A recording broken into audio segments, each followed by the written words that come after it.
Right, we're going to talk about an alternative lifestyle now, because all we've basically done so far is to look at everything that's bad. And like my friend said to me, I've listened to all your lectures, I now drink water and breathe fresh air, how long do I have to live? Or like my friend in the back there said, he closes his eyes and he says to the Lord, Lord, remove everything from my plate that's bad for me, and now he's scared there's going to be nothing left when he opens his eyes again. Well, is there still something to eat, or is there nothing to eat? That is the question we'll have to start looking at. Remember, we spoke about per capita meat consumption and how it affects your lifestyle and your health, colon cancer incidence. Obviously, we saw that animal products are problematic. They are correlated to cancer, and we looked at animal husbandry, we looked at osteoporosis and what effect it has, and all these issues. I perhaps would like to share just one little experiment that we did as well, because sheep were developing skew legs. We decided to have a look at what the effect of the diet is that they were feeding these animals as to why they were getting skew legs. There's a sheep with slightly skew legs, and there's one that can hardly walk from the skew legs that it has.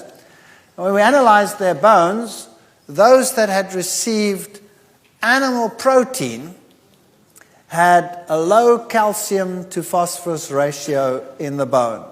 So they had a decline in the various bones, the vertebrae, the ribs, and the cannon. In all three of them, the more animal protein one added to the diet. And these days they feed these animals fish meal, carcass meal, bone meal, all of these things. When we compared those that received animal protein versus plant protein, the calcium loss, as you see there again in the sheep, was 3 times as great. Deformity in those that got animal protein was much higher than those that received plant protein, and calcium to phosphorus ratios in the bone were very low when they received animal protein. And generally speaking, this is what we found. If we look at this little graph over here, we found that if we gave them plant protein only at a 12% level, they had very good bone development. If we added 3%, 5%, 8% animal protein, it got worse and worse. But if we added 8% plant protein, it actually improved. So plant protein definitely is the way to have a healthy system. We also spoke in the lectures about fear in the food chain and how animal products today are not what they were in the past, because there are bacterial resistances which are very high, reaching up to 100% levels in many, many cases. That means that bacteria don't work, are not affected by the antibiotics at all. We also compared animal products compared to plant products in terms of toxic levels and how toxins are increased up the food chain, giving us many reasons why we should avoid these products. Remember, we looked at fish oils and saw that they were just as high in cholesterol as the others, and that plant foods could give you the omega-3 fatty acids, like the avocado, and especially also the nuts and the seed items could give you everything that you required. And these are often arguments which are used as to why one should not become a vegetarian. Where would you get you this? Where would you get you that? Plants give you everything, provided you have a variety in your diet. Of course, if you're going to eat lettuce leaves and carrot sprigs, then you're going to have a problem. So one has to make wise decisions when one changes one's lifestyle, and if one wants to avoid all the potential hazards in the animal husbandry industry. Can plants replace meat? The answer is yes, they can. But you have to be wise and circumspect in what you are doing. And the bottom of the food chain should look like this from now on. Active lifestyles, long lifestyles, those are the things that we want. Longevity. The Hunzas, for example, were famous for their longevity. and their almost total lack of degenerative diseases. And why? Because they had lifestyles which were largely vegan, vegetarian, active, walking up and down. There are many aspects which confirm that a vegetarian diet is healthier. Even the tabloids today will say vegetarians live longer and also are considerably healthier. For example, if you want to do maximum endurance tests, you will find that those on a high meat diet have the lowest endurance for sustained maximum to exhaustion exercise. Mixed diets, that means lower meat, fat and protein diets, were sort of midway, and the vegetarian diets, high carbohydrate diets, gave the highest endurance rate, more than double that of the other groupings. So science and sports science today has contributed a lot to the breakdown of prejudice against diets. Then there were some very important people who were vegetarians. Albert Einstein was a vegetarian. George Bernard Shaw was a vegetarian. Wilhelm Busch. The McCartneys were. But Linda McCartney died at a very early age, although she was a vegetarian. And people say, well, what's the problem over here? Well, just get hold of one of her recipe books and see what she did. Everything she did was fried in oil. Everything. Now, we looked at the carcinogenic effects of that. And so there are issues that you have to look at. You can't just say, I'm going to give up eating animal products, I'm going to switch to plant products, and then you prepare everything in an unhealthy way. You're going to have a problem. So we have to be circumspect. And of course, there is nothing that can guarantee a disease-free life. It can just give you a greater probability of a disease-free life. And just to show you that beautiful women can also be vegetarian. Both Whitney Houston and Michelle Pfeiffer were vegetarian. Also endurance and marathon running and sporting activities, all of these are enhanced by vegetarian diets. Blood pressure. Vegetarians have considerably lower blood pressure than non-vegetarians. And these are lacto-vegetarians over here, lacto-ovo-vegetarians. If we put a vegan down here, the blood pressures are still lower. In fact, most vegans, when they go to the doctor to have their blood pressure taken, they say, excuse me, are you still alive? Because the blood pressures are very, very low. And that is not a bad thing at all, provided you're not dizzy. That simply means that your blood vessels are still supple and flexible and don't need one high pressure to pump the blood through there. They're not constricted. And then if you're going to buy food in environments that are not so sanitary, like this one over here, where would you prefer to buy? What would you prefer to buy? The vegetables from this man, or would you prefer to buy chickens or meat in a circumstance that looks like this with the flies buzzing around? Well, even in the worst of circumstances, you're still going to be safer with the vegetable products than with the others. And you don't know what these things have been eating and what they have been fed. Now, what about the vegan-vegetarian lifestyle? Isn't that a dangerous lifestyle? And isn't it a fact that if you become a vegetarian, you should look something like this? Most people have an idea of a vegan-vegetarian as a thin, little, pale, little individual, hardly capable of moving. That's the sort of idea that they have of these people. And let's face it, some of them are like that. And the reason why is because they've thrown everything off their plate and substituted it with nothing. And then they become something like this. And it is a sad state of affairs. American Journal of Clinical Nutrition's vegans, vegetarians, whole food omnivores had adequate intakes of most nutrients and were exemplars of balance, variety, moderation in comparisons with omnivores in their sample and the general population. Also, they were more in line with current dietary recommendations for nutritional intakes than were omnivorous diets.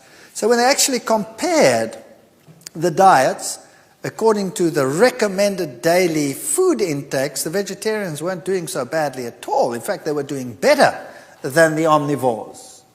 Now, they will tell you it's not safe to be a vegetarian because you'll have iron problems, B12 problems, vitamin D problems, etc., etc. Is this really so? Iron problems, you will have a greater probability of iron problems if you use dairy products because of the parameters that we discussed in that lecture.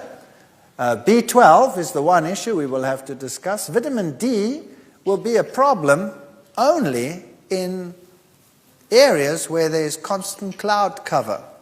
And even there you have UV coming through, so if you have exposure to the sun, you should be fine. You need exposure, but people today want to sit inside all the time.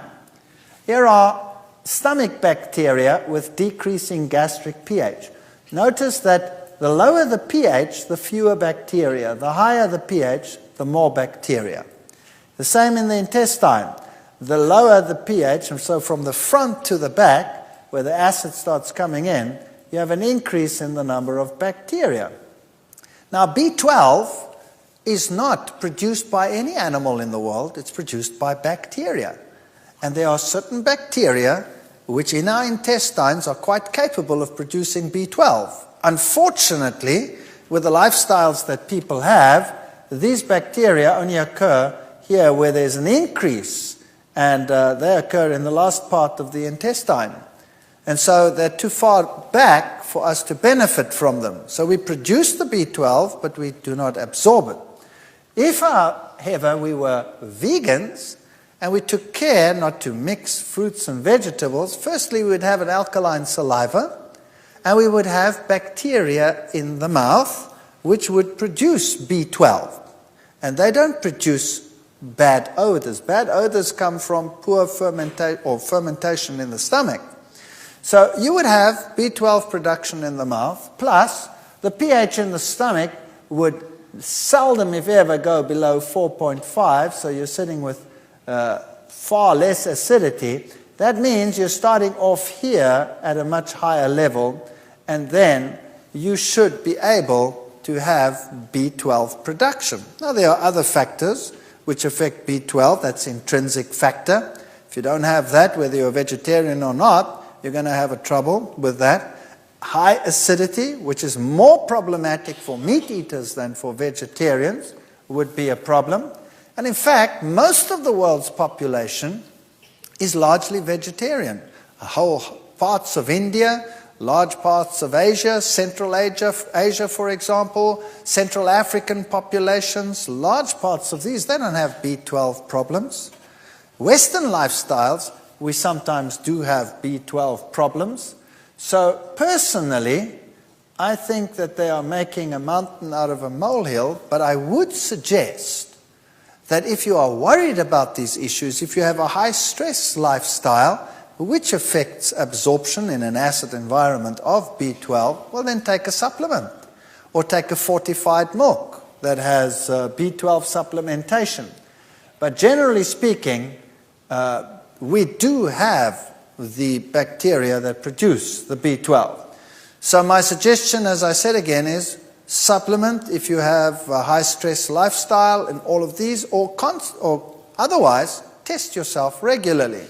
Once a year, have a test, because B12 is maintained in the body for a long, long time, many years, and you won't run out overnight. So if you have regular tests done once a year or so, and you're fine, then you have nothing to worry about. If it's low, well then take a supplement. And the same would apply to people that eat meat. They are just in as great a danger. In fact, more of them suffer from B12 deficiency than anyone else. If we look at minerals, we need all these minerals: calcium, potassium, iron, manganese, fluorine, selenium, tin, phosphorus. There's a whole host of minerals that we need. And you will find that they have all these different functions. They're in bone, act for alkalinity, blood, they're antioxidants, they're for thyroid function, enzyme functions, you name it. And vitamins and minerals have to interact with each other. So if you want to have good activity of vitamin E, you'll have to have selenium and zinc and calcium, and all of these have to be together in the body.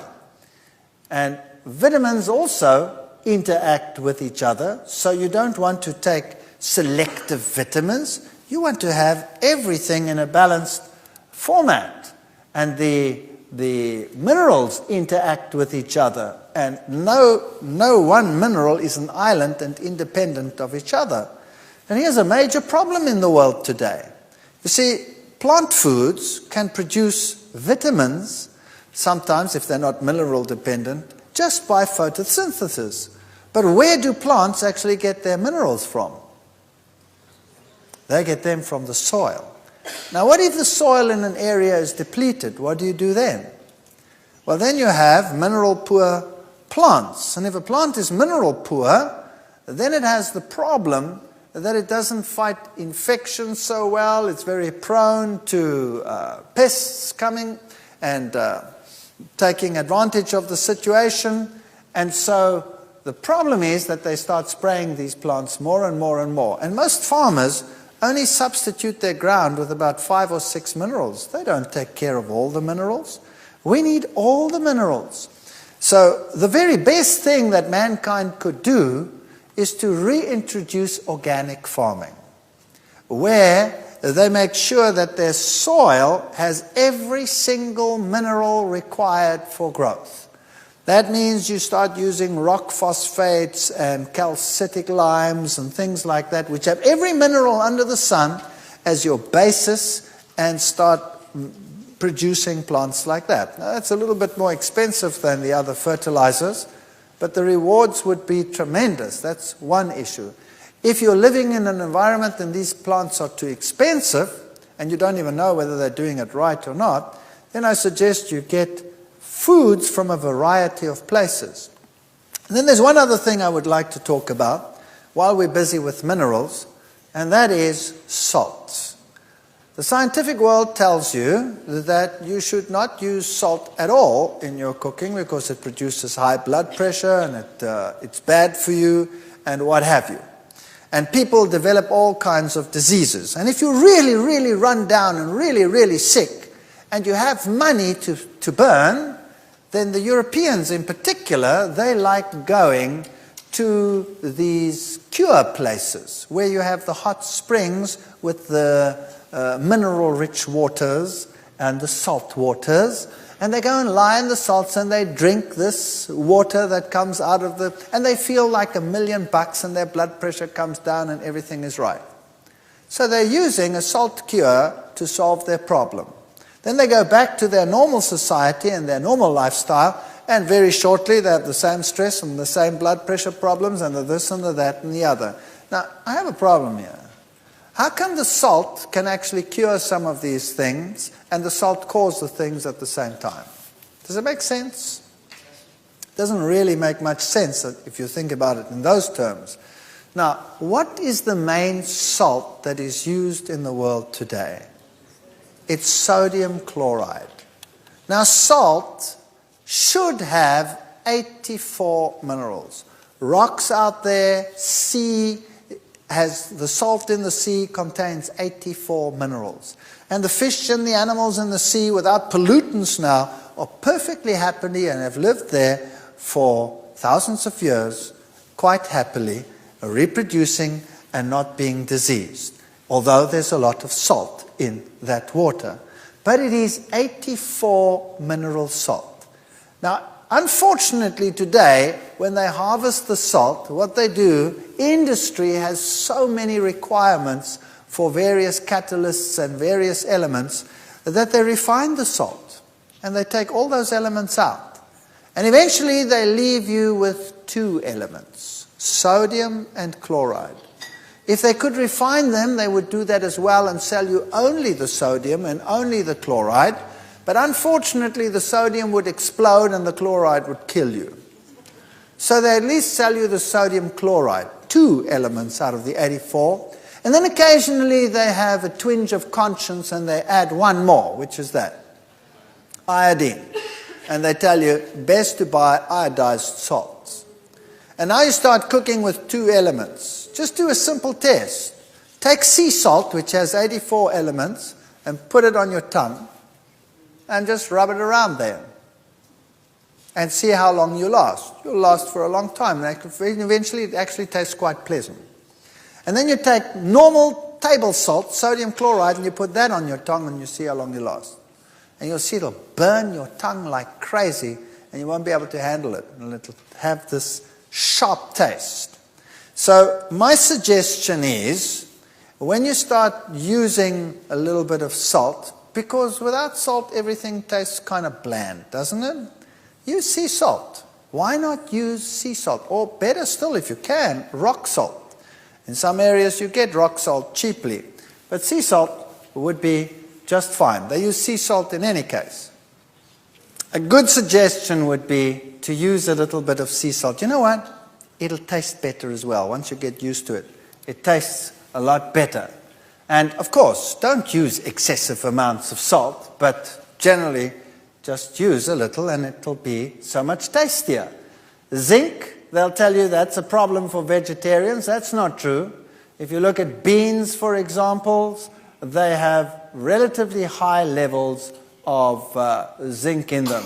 And some grains, popcorn popcorn is one of the highest sources of zinc, generally speaking. And wheat germ has high levels of zinc, and wheat bran. So that is not true, that vegetarian diets won't provide enough zinc.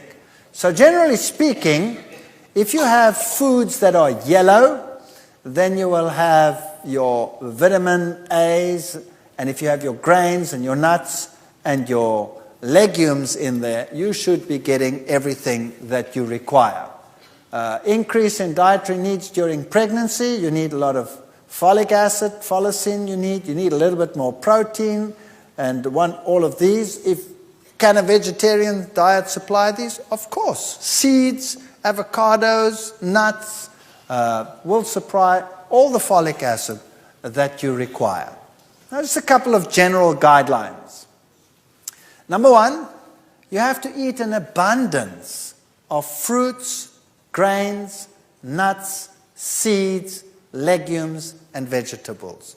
You cannot just remove the heavy foods and sit with only fruits or only vegetables. You have to have grains, varieties of nuts, seeds, legumes in your diet, and you don't have to eat them as such. You can work with them and change them and modify them. You have to eat more alkaline-forming foods than acid-forming foods. That happens automatically when you become vegetarian.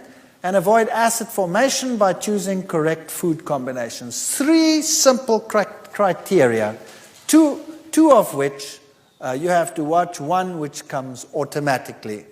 Now, if you read some health books, they have so many complex things that you have to do that you have to buy yourself a computer just to, start working out what you must do in the kitchen. And eventually you go totally nuts. And there are so many rules and regulations as to what you must eat that you might as well just forget it. I don't know whether you've heard all of these things. I know there's so many of them. You're not allowed to eat what grows above the ground with what grows below the ground. You're not allowed to mix proteins and carbohydrates at the same meal. Have you heard all of those before? I mean, there are really silly ideas out there. Then how did God make grain? Grain consists of protein and carbohydrates. How do you make legumes? Consists of proteins and carbohydrates. Every food consists of proteins and carbohydrates. It's a silly idea. The problem is not the protein and the carbohydrate together. The problem is the animal protein and the carbohydrate together. Does that make sense? Because the plant protein digests quickly.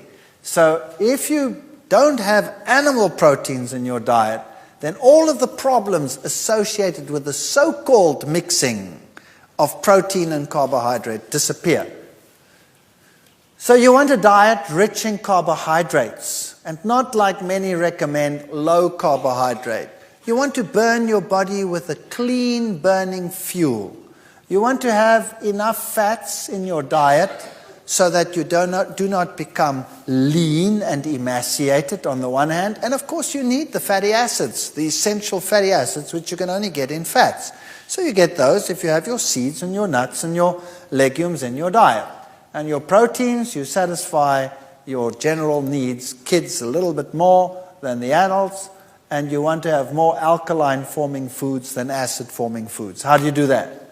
It's very simple. The high-acid foods are the meats. Bacon, beef, chicken, crabs, eggs, fish, ham. Those are the high acid-forming foods with 15 to 40% acid formation. Medium is grains, legumes, lentils, oats, peanuts, rye, wheat, some nuts, etc. And the low, some fruits, cranberries and plums. That doesn't mean you mustn't eat them. Not at all, because they're so low acid forming it doesn't make any difference. And some of the fats. And your high alkalines are all your dried fruits, vegetables. Well, molasses is on there because it's alkaline forming, but it's still a more refined food. Beet greens, Swiss chard, dandelion, those are your high alkaline foods. Your medium ones are most fruits and vegetables.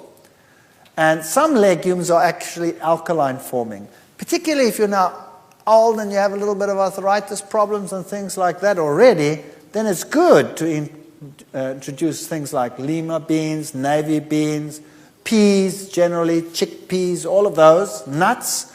The only alkaline nuts are almonds, chestnuts, and coconuts. The almond is a very good nut. And then you have some grains that are alkaline, like millet. Millet is an excellent grain. We'll talk about that in a moment. Sorghum. And then, of course, your kidney beans, snap beans, soybeans. All of this is alkaline forming. This is excellent food. So once you cut out the animal products, you don't even have to worry about acid alkaline diets.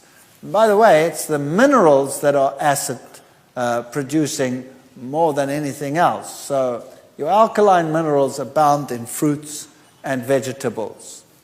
Now, here's a typical suggestion. They say you must have legumes, nuts, seeds, including nut butters. You can use fortified soys or soy milks, vegetables, fruits, grains, and bread. And if you get enough of those in the diet, you should be fine. And when it comes to young children, the only thing that changes is the proportion. So you want to have cereals in the diet, you want to have fruits pureed, but when it comes to the energy foods, you want more of those in children's foods than in the others. So cereals, fruits, protein foods, green leafy or yellow vegetables will supply every single requirement that you need. And you can see that all of it is being met, or 99%, with just a very moderate intake. Some useful equipment that you need. A good blender is very useful in vegetarian cooking, because you're going to start making nut creams and nut butters and milks and sauces and things like that, and cheese substitutes and all kinds of things. So a good blender is a very, very good investment. Now, when I talk about a good blender, I mean that one that has a powerful engine and one that will really spin. Because if you buy a weak one, it won't do the job. It'll irritate you. It'll chop the things around, and you'll have gritty pieces in your mouth when you want to find cream, for example. It'll be most unsatisfactory. So rather invest in a good blender. A heavy base or non-stick frying pan, waterless cookware might be quite good. And some people like extras like waffle irons, food processors. And if you're really going all out, some means to grind your own flour. That's just nice. If you have access to stone ground flour, well, then you don't have to get those pieces of equipment. Stone ground flour is a terrific way to go. Ensuring proper combinations. Notice that there are some foods that are neutral. That is, all grains, all legumes, all nuts, all seeds, some vegetables, like those that are high in water, like cucumber, lettuce, sprouts, tomatoes, some people yes, some people no, and the herby plants. Those would be sort of neutral, and some fruits would be neutral, the high oil ones, avocados and olives. Then the fruits is anything else that is a fruit, like an apple, an apricot, banana, and what have you. All of these can be eaten together with this. So you could have a meal which contains a grain. Let's say bread, a roll. And you could have a patty on there which is made of legumes and nuts. And you can have lettuce on there, and sprouts on there, and tomato on there. And you can have a sauce on there which you make with seeds or nuts, combinations. You can have avocados as a butter and olives in there and eat it with all that fruit. So you can have a terrific meal with a table full of fruit and bread and spreads and all kinds of stuff and patties, but you don't mix your vegetables in there. So if you want to have a meal with vegetables, then the vegetables are also compatible with any one of those. But the vegetable and the fruit together, they're a problem. Now that's a very interesting thing. You see, the fruit digests the fastest. These, if they are all of plant origin, digest second fastest, and the vegetables, which have hard, compact cell walls, digest the slowest. So if you mix these two, you will actually get fermentation. Whereas if you mix those two, you don't get fermentation. Mixing fruits and vegetables, no fermentation. The time is not long enough difference for fermentation. Mix vegetables and the grains and legumes and nuts, etc. Time is not long enough for fermentation. Mix the two together, you have a problem. So that is just to keep a nice alkaline system. It makes a big difference in terms of, for example, acidity and also just alertness. It's not a law of medes and Persians, and if you are a guest somewhere or you do not have the possibility of always doing this, then it's no big deal. If I do it, for example, I'm quite sensitive to this because I actually take care not to do it. If I do it on occasion, I feel the difference. I feel I have less energy. So these are sort of the neutrals that you can eat with any category of food, with fruits or with vegetables, whatever. Grain-legume combination is always a good combination because of the protein. It gives you a perfect protein. So a diet that contains grains, nuts, seeds, fruits, vegetables will supply a superb blend of nutrients. And the African diet, as we said, is legumes and grains, and that is their protein source. Then they have lots of vegetables and lots of fruit. And now let's talk about whole foods. What is the power of a whole food plant? Number one, it exceeds that of their component parts. So if you take the things apart and you eat them separately, like in refined foods you would have to do that, you do not have this enhancement that you get in the whole food plant. Secondly, 1 cup of cooked kale has 50 milligrams of vitamin C and 13 international units of vitamin E. That's pathetic. That's pathetic. The antioxidant potential of 1 cup of kale is equal, however, because of the other components, to 800 milligrams of vitamin C and 1,100 units of vitamin E. So you could be looking at 13 and say that's pathetic, but because of the other components which boost it, it's actually that much. And the balance is so much better.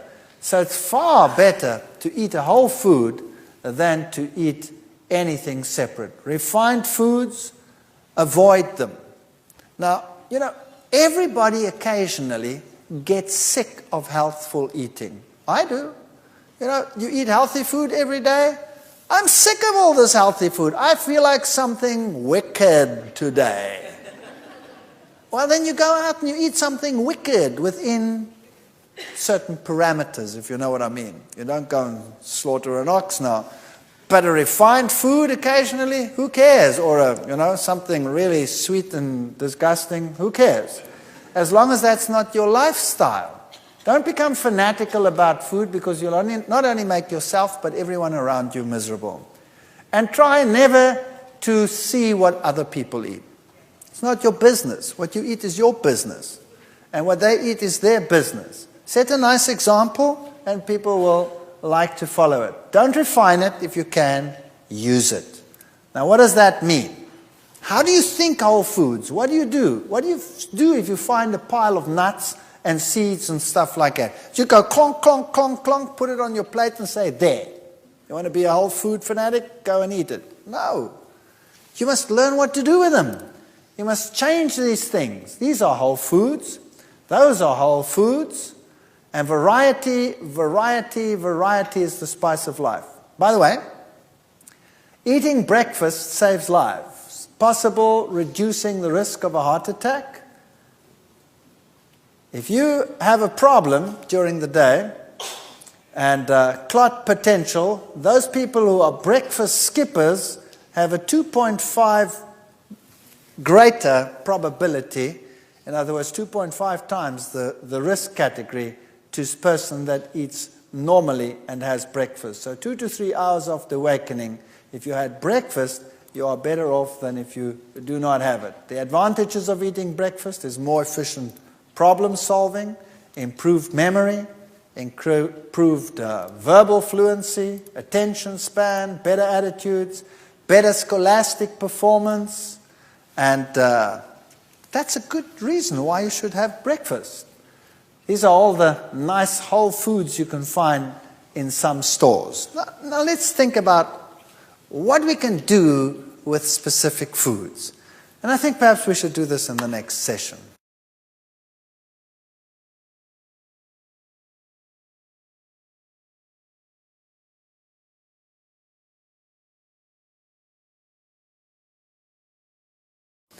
Right, we were talking about all the advantages of vegetarian lifestyles, and now we want to concentrate on what to do with specific foods. For example, grains.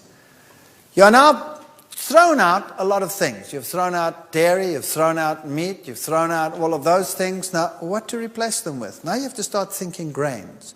You know, if we were to take the grains in the world and put them into tiny little packets, just like this, we did this once. In South Africa, we went to a seed store and we bought all the different edible grains and put them into tiny packets, and we packed them around the hall from one side all the way around, right round, and said to the people, you go and look at all those grains. And they were stunned. All the grains that you can buy, all the sorghums and the various wheat types and the eastern grains and the millets and all these wonderful things, just hundreds of different grains. So there's barley, for example, which is a rich mineral food and is rich in B5 vitamin. So if you have B5, that promotes fat metabolism. So if it's cold, if it's winter, for example, just a touch of barley in something, in a stew, or a little bit of barley mixed in with rice that you're cooking, and you have a better heat production. Maize, for example, is an excellent food. These are all the different grains that you have to start thinking about and what you can do with them. Millet is a fantastic grain. It's a wonder food. It's China's oldest grain. It can replace eggs in all patties, pancakes. Millet patties are fantastic. Just fry a little bit of onions. You don't even have to use oil to fry onions. You can just use a dash of water and a dash of something to make it a little bit flavored, whatever it is, soy sauce or whatever, and then just saute them until they go brown and sticky, and keep turning them around, and add that to a patty with cooked millet and a little bit of oats to bind it, and you have a wonderful patty. It replaces eggs. It's very high in iron. It's high in vitamin E, and the great thing about it, it's an alkaline grain. So people, older people in particular, people that already have, joint pains or anything like that, could benefit tremendously from this. And what is even better, it's a complete protein. So for children, it's a wonderful grain. Protects against arthritis. It's one of the alkaline grains. It's high in lecithin. It's a complete protein. Added to bread, cookies, muesli, soups, casseroles, whatever. You can do marvelous things with millet. Just cook a little bit of millet. If you want to make a spread, cook together until soft, just like you would cook rice. 1 cup millet, 2.5 cups water. So you take the millet, make sure you buy dehusked millet. Millet is bird seeds. You know how birds live and how long they live just off millet, nothing else? They do very well on millet, so we could do well on millet. But we don't have beaks. We have teeth. And birds dehusk the millet, and then the husks lie down there. If you bought it husked, you would have a chewing experience par excellence. So just like any other grain, you have to buy it dehusked. A little bit of salt, good salt. You can put something to make it yellow. You could just, for example, use a little bit of turmeric. If you don't want to use turmeric, use a tip of a carrot and blend it in there. Then it goes yellow. And some water, and you blend till smooth, and then it looks like that. Looks like a butter. And you can have bread with millet spread. It's rather neutral, so you could put something sweet on there. You could put something savory on there. You could do whatever you like. With millet, you can make a fantastic pudding. Notice how smooth and creamy it looks once you've put it in a blender. So you put this cooked millet in a blender and you make it absolute smooth and creamy. Then you can make a pudding out of that that is fantastic. So you can blend in some dates, for example. You could blend in a little bit of carob powder, then you'd have a chocolate pudding. Then you put in a yellow layer on top of that. You could put fruit in between, put it in the refrigerator, and you could make a pudding that is better than any bought instant pudding. Marvelous things you can make with millet. Oats is another wonder food. It's a very good calcium source. It's high in iron B. It's the second best protein grain. It's a superbly digestible grain. So old people, young people, use these. You can use the oats to make granolas, to make mueslis, to make patties. You put it into everything. It takes the place of an egg any time. You can make waffles with oats, blend it and use it as a waffle base. Wonderful things you can make with oats. We'll come to some recipes in a moment. Rye, for example, is a German grain, and add some rye to your flour just to change things round a little bit. Muesli, rolled oats, chopped nuts, raisins, pumpkin seeds. The pumpkin seed is a seed with an incredibly good protein in it. It's also a complete protein, and just a little bit of pumpkin seeds will provide all your protein needs for a whole day. So if you could start your day with rolled oats and nuts and raisins and seeds and some fruit, shredded coconut maybe, sunflower seeds, sesame seeds, and you roast them all together or toast the slightly rolled oats under the grill, stirring frequently, and lightly brown, spread the sunflower and sesame and coconut over the top, and mix the remaining ingredients, and you have a great muesli. If you want to make a granola, which is more crunchy, granolas that you buy in the stores are full of oil. And the oil that they mostly use is sunflower seed oil. And because it's packaged like that, it's oxidized. So it's really not the best thing in the world, and it's horrendously expensive. Have you noticed that? You can make it far cheaper, and it tastes terrific, and you don't need any oil. You can take rolled oats, say 8 cups rolled oats, a little bit of sunflower seeds, some coconut if you like, chopped nuts. You can vary that as you like. But this is your binder. 2 ripe bananas, 1.5 cup chopped dates, a little bit of good salt, hot water. You can use some natural vanilla. And these mixtures over here, you stir the 2 mixtures together, and you mix this in a blender, all in a blender. Then you have this liquid, and you mix them all together.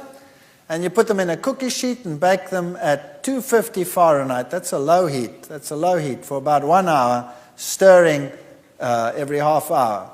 And then it becomes a nice crunchy granola with no oil in it. Tastes terrific.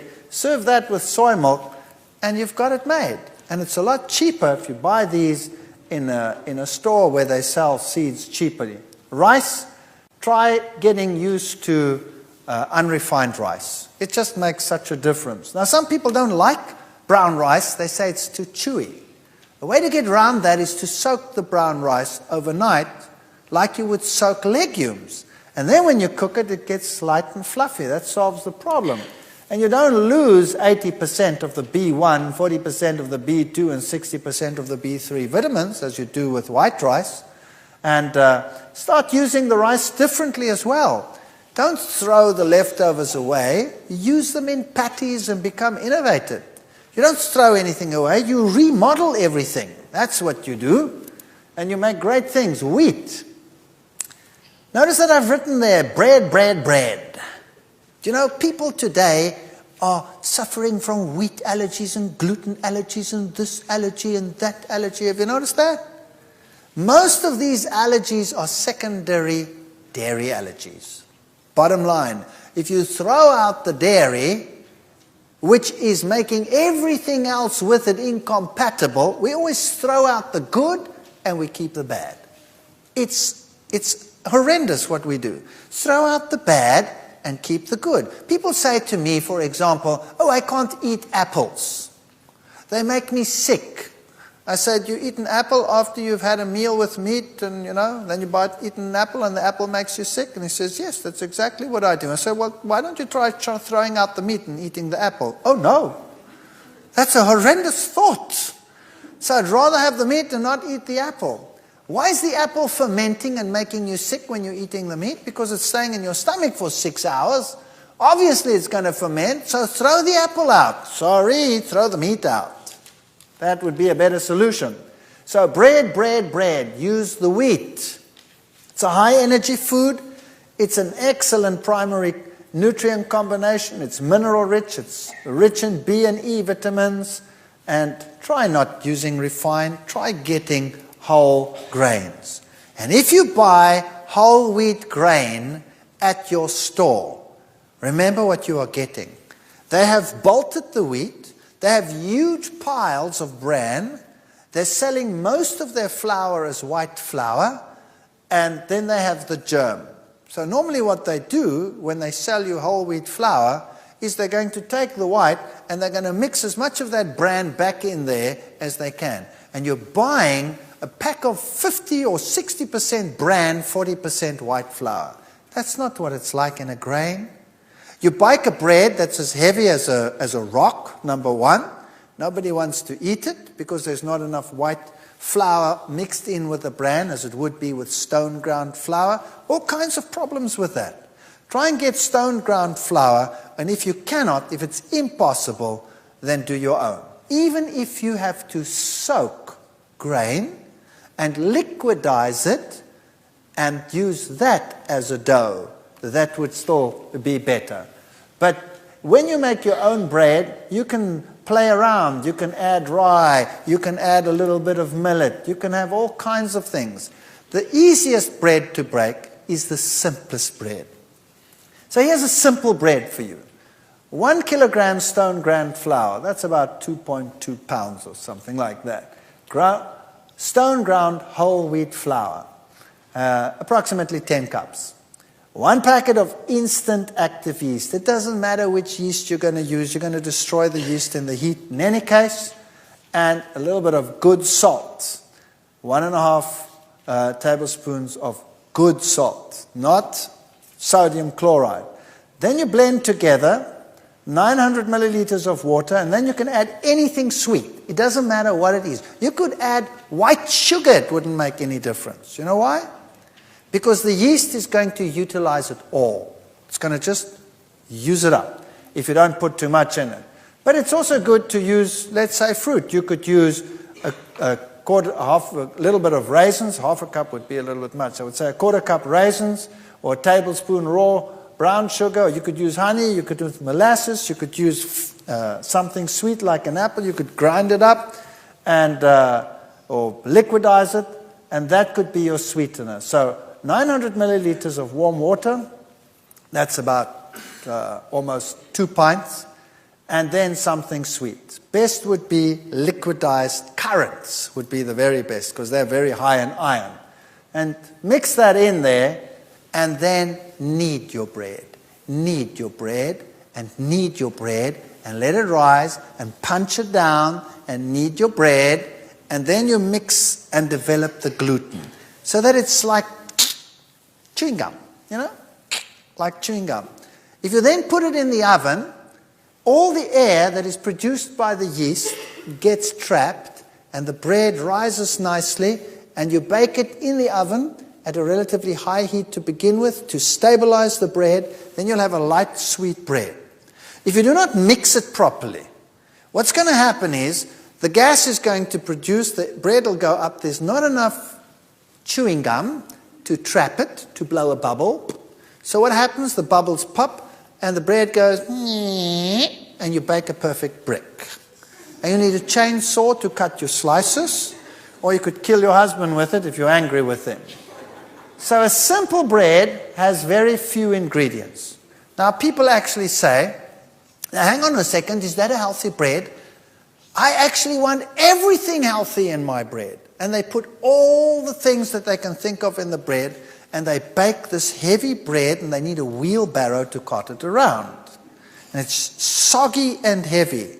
You don't have to build a perfect meal into a bread. You eat the meal that's perfect together with the bread. So you eat all the other things with it and make it a balanced meal. So the simpler the bread, the more likely it's going to work. And once you've learned to eat this bread, all other bread tastes like cardboard. I assure you. If I don't get this type of bread, I get withdrawal symptoms after a while.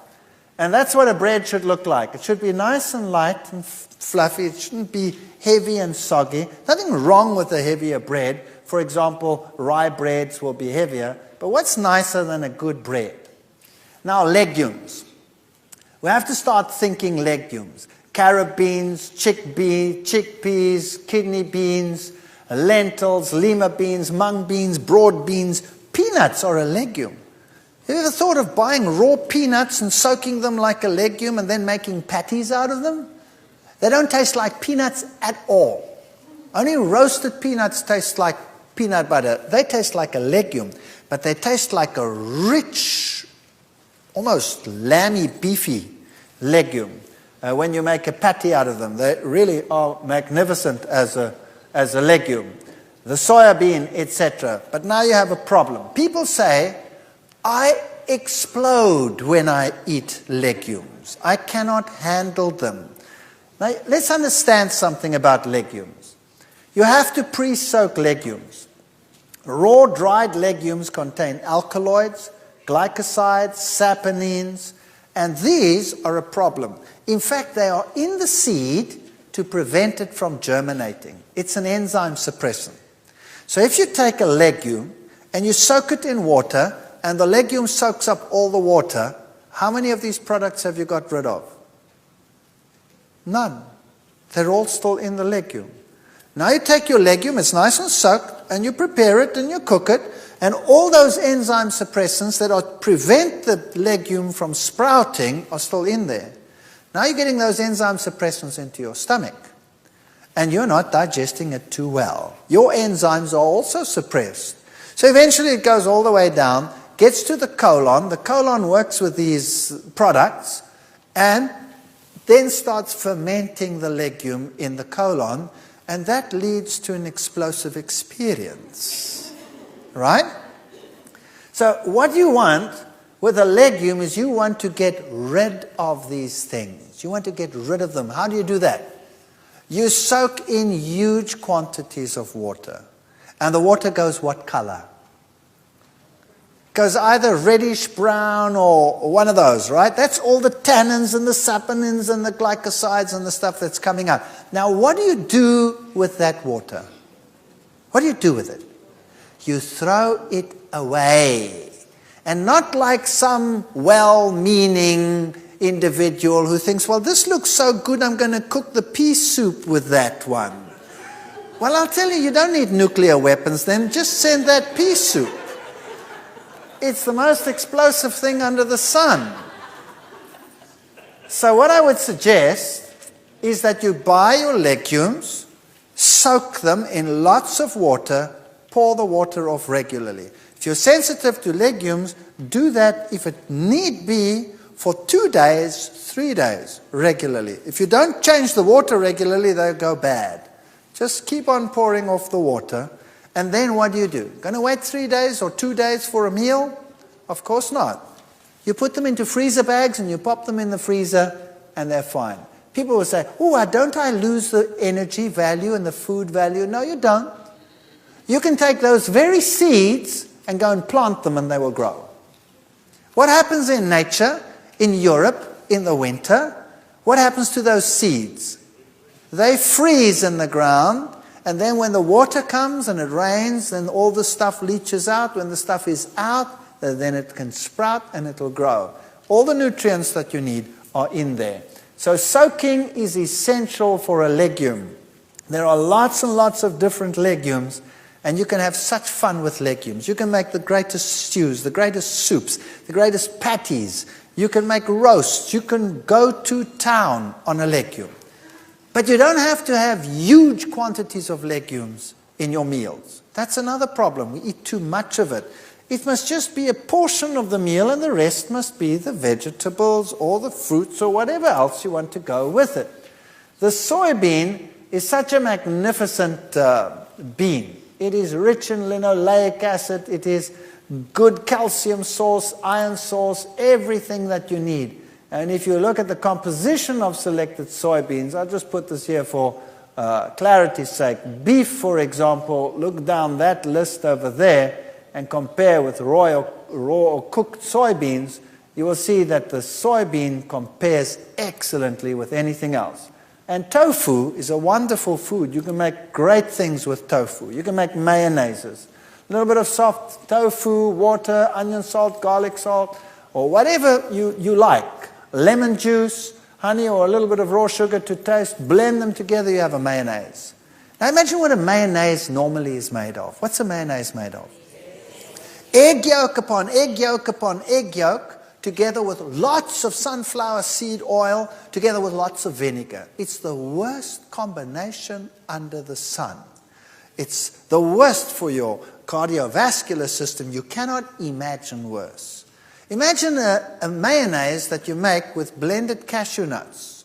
You take some cashew nuts, cover them with water, blend them till they're very smooth, add a little bit of your favorite seasoning, and then some lemon juice, and voila, you have a mayonnaise that is absolutely marvelous. Now people say, cashew nuts, that's expensive. Hello? How much does a chicken cost in this country? What does a chicken cost? Who can tell me? So let's say $4, right? So let's say that chicken weighs what? 1.5 kilos. So let's say it's about $3, or let's say $2 per pound. Is that about right? Is that about right? $2 per pound. Good. How much of that chicken is bone? At least half of it is bone. So you're not paying $2 per pound, you're paying $4 per pound already for your chicken. Now, how much of that chicken, once you have deboned it, is water? 70% of it is water. So how much are you paying for your chicken? Well, you go and work it out. You're paying anything up to $7, $8, $9, $10 per pound for your chicken. It's a very expensive meal. It looks cheap, but what you're getting is water, 70%, what you're paying for. If you buy cashew nuts, how much of it is food? 100%. So even if you're paying $4 or $5, it's still cheaper than your chicken. So don't tell me cashew nuts are cheap or expensive. All right, you need very little to feed a whole lot. You can make great mayonnaises with tofu. You can make omelets with tofu. You can make, there's so many things. Go to any Korean or Chinese person and ask them, what do I do with tofu? And you will be stunned. So go to the various nations that use these foods. Omelets are terrific with tofu. Half a cup of tofu, you can use a little bit of rice flour, add a little bit of cashew, ground nuts, that would be great, liquidized. And then your various condiments, put a little bit something yellow in, and then use a non-stick pan to make an omelet. You can put your favorite filling in there, close it up, and serve it, if you really want to be wicked, with whatever, with fries that you've made with olive oil and a nice salad with it, and it looks and tastes just great. And sometimes omelets made with tofu stick a little bit more to the pan than others. So that's no problem. The ones that stick and break, they go to the wife, and the good ones come to me. Simple as that. But when I get home now, my wife can have the better ones, and I'll take the broken ones. No-bake tofu cheesecakes. You can make cheesecakes. You can make the most wonderful things. You can use agar-agar as a binder that has no animal products in it, or you could use MS. You get MS in your country, which is a wonderful substitute for gelatine, which is made from horses' hooves and skin scrapings and trotters and all kinds of stuff like that. And wonderful things you can make with juices that you blend in. Just ask the fundis how to make these things. You can make waffles. Simple things. Soak soybeans. Blend them all together with some rolled oats and you make waffles. Wonderful stuff. They bake a little bit longer. A normal waffle with an egg is finished in a minute. This one takes about 5, 6, 7, 8 minutes to bake through. Now you don't want to wait that long. So what you do is when you're bored one night and you're not doing anything, then make a mix and start making lots of them. Or the kids are doing something, they're watching television, in between advertisement break, change. Then get all these things done and make a whole pile of them, pop them in the freezer, and you have waffles. When you want breakfast with waffles, take your waffles out, pop them in the toaster, and voila, you have waffles. You don't have to wait forever. You can make quiches. It's simple. Once you add a little bit of these blended nuts and some lemon juice and all of these things in, you can make wonderful things with these foods, and you won't even miss that you're not using eggs. Kidney beans and your own baked beans and Mexican food and you name it. And sprouts. Start using sprouts. Sprouts have enzymes in them. They help you to digest your food. They're wonderful. Mung bean sprouts. Once you get used to them, you'll start craving them. Chickpeas. Chickpeas are wonderful food. Chickpeas is magic. If you have soaked chickpeas and you blend it and you bring it to a boil, it goes thick by itself. Then you can use it as a sauce. You can even make a mayonnaise out of it by adding lemon juice and a dash of something sweet or tangy, whatever you like. And you can make mayonnaises out of chickpeas. You can make hummus out of chickpeas. Who knows hummus? Yeah, all of these things. Start thinking about these things and start using carob. Now, carob means you have to re-educate your palate because we're all used to chocolate. And once you have re-educated your palate to carob, which takes a while because we all have perverted palates, then chocolate actually tastes obnoxious. Believe me, I ate whole slabs of chocolate in one go. I cannot stand the taste of chocolate anymore. But carob I can handle, especially if you coat things with it like raisins or coat nuts with it, then it's very handleable and it's very, very pleasant. And a carob drink is a wonderful substitute. Take soy milk, add some carob powder and a little bit of fructose, and you bring that, make that hot and serve that. And I'll tell you, the young people just love it. And it tastes great. And you can make chocolate sauces, chocolate desserts with carob. Just have to get used to it.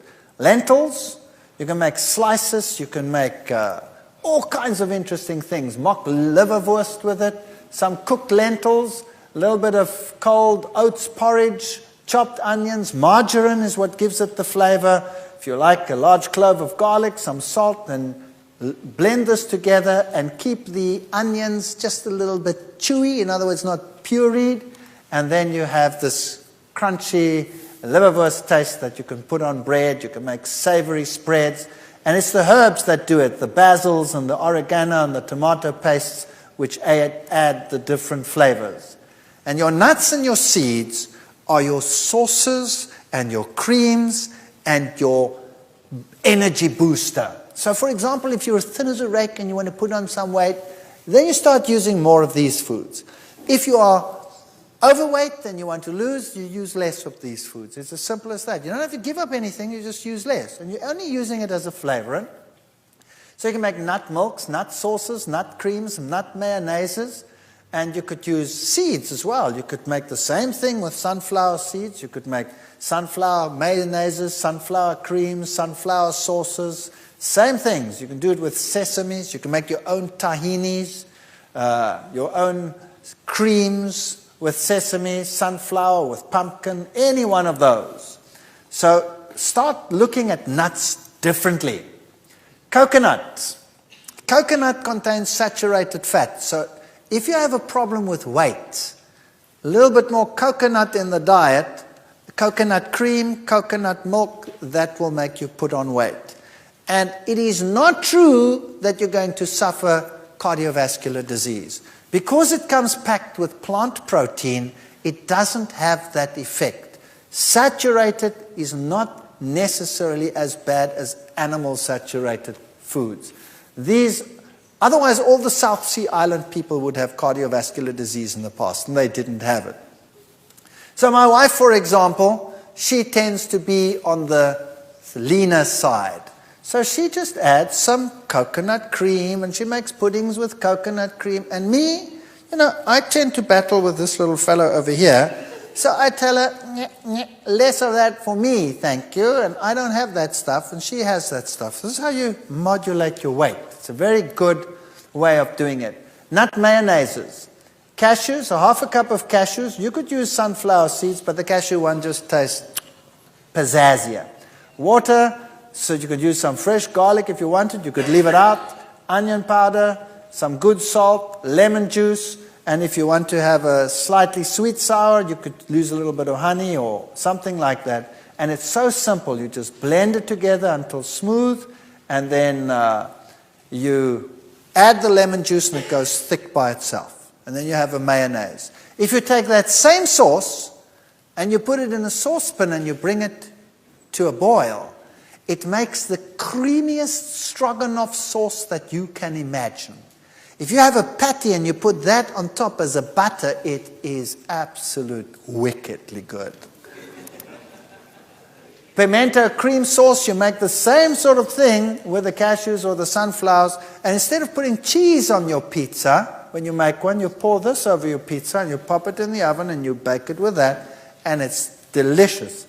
And once you start getting used to that, cheese actually tastes like rubber after that. And you won't want to change. Lasagnas, if you use your noodles and your tomato and your onions and your whatever you want to put in between, and then you put this cashew cream sauce in between your layers and one on top, and you bake it with that, the aroma is enough to kill you. In a nice way, of course. And you can we do this in the field. Occasionally, once every 15 years, I get to go out in the field. And you take a nice pot and you put this over the coals and the fire, and you put a lid on top and you put coals on top, and you bake this thing in the coals. I'll tell you, the people come running and say, "What's that?" And it tastes terrific. As I said, don't neglect the pumpkin seeds. Throw them into your mueslis, throw them into your breads, and don't neglect your sesames. Use the sesame butters and the sesame creams for your bread. Ladies, sesame is one of the richest sources of iron. So it's an excellent source of iron. So try and get used to tahini. If you don't like the taste of tahini, then just take a teaspoon of it and add it to your sauces that you are making, just to give it that pizzazz.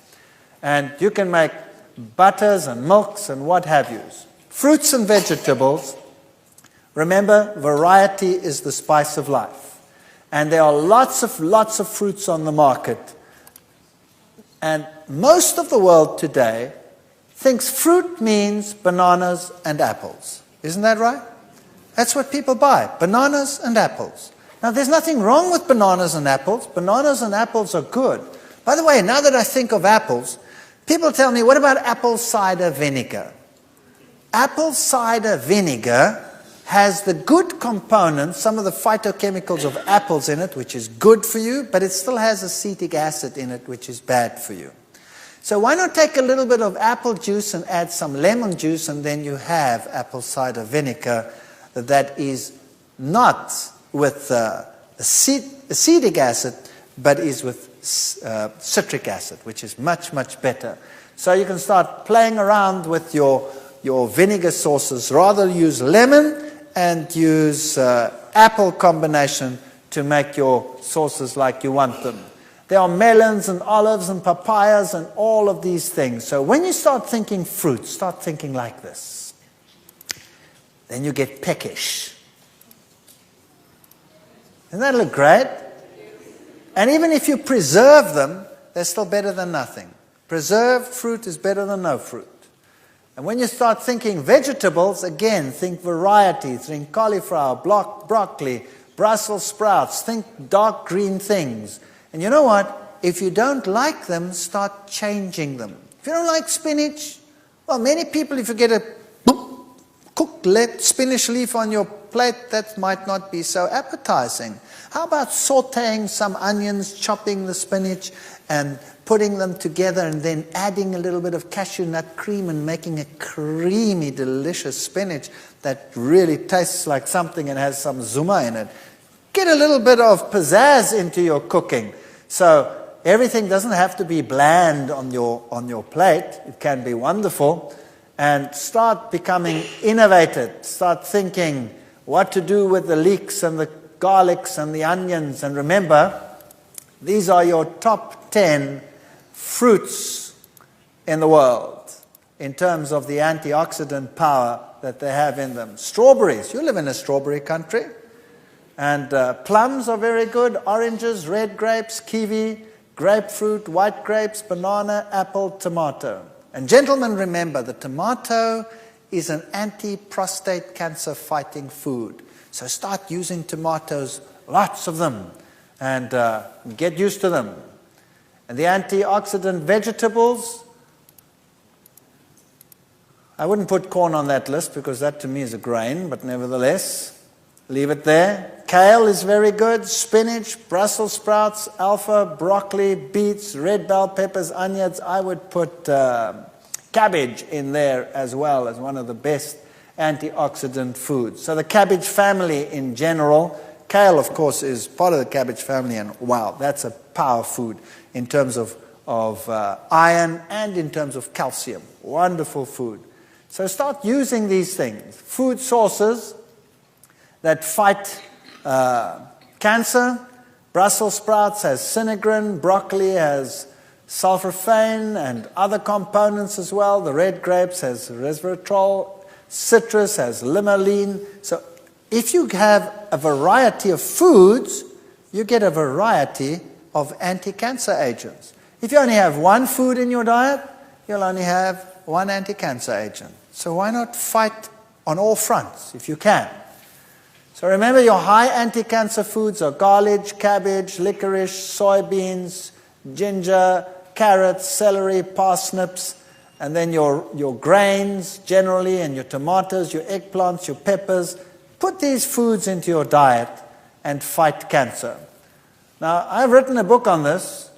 Unfortunately, this book is published by CRC Press and MedFarm, which is not unfortunate in terms of the science thereof, because those are the best scientific publishers in the world. But that means that this book goes out to the medical world. That was my target, to try and reach those that can affect most of the people lower down. So if you want to buy this book, it's horrendously expensive. I would not be able to afford this book. So that's the sad part about this book, that it's very expensive because of that. And you don't actually need the book because it has a lot of science in it. If you're interested in that, that's good. There are lots of recipes in that. But there are so many recipe books out there in the world. And there are so many books that put this simply. But you don't want to get one that makes life complicated for you. You want simple, straightforward recipes that tell you how to prepare food in a tasty, wholesome way without 10 million rules to drive you nuts. That's what you basically need. And if you take some of the ideas that we've spoken about today, and you go to those who've had some experience in this and start getting involved in cooking schools, or I hear that you have chip programs and things in this country where you might get some wonderful ideas. then get involved slowly, and as the bug bites you, it will be fun. And once it starts being fun, and once it starts tasting good, you will feel better, you'll be excited, you'll have more energy, and you can be an example to others.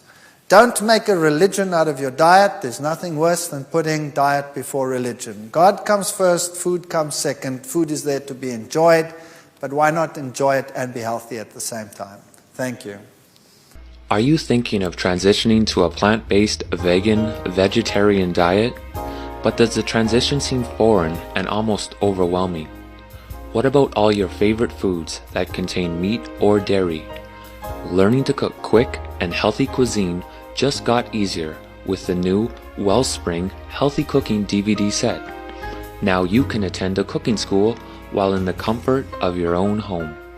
Watch as experts guide you from start to finish in preparing over 50 scrumptious plant-based recipes as served at one of America's premier medical resorts, the Lifestyle Center of America. Learn fascinating tips, advice, and shortcuts on how to make healthy meals quick and great tasting every time. Learn the secrets of how to prepare many of your favorite foods in a new, healthier way. From Mexican dishes to Italian dishes, desserts, sauces, and salad dressings, and more. Watch at your own pace and enjoy the handy recipe cards included with each DVD. Now available in a 3-volume set. Obtain your copy by calling 1-866-572-9457 or visit us online at www.amazinghealth.org. You won't be disappointed.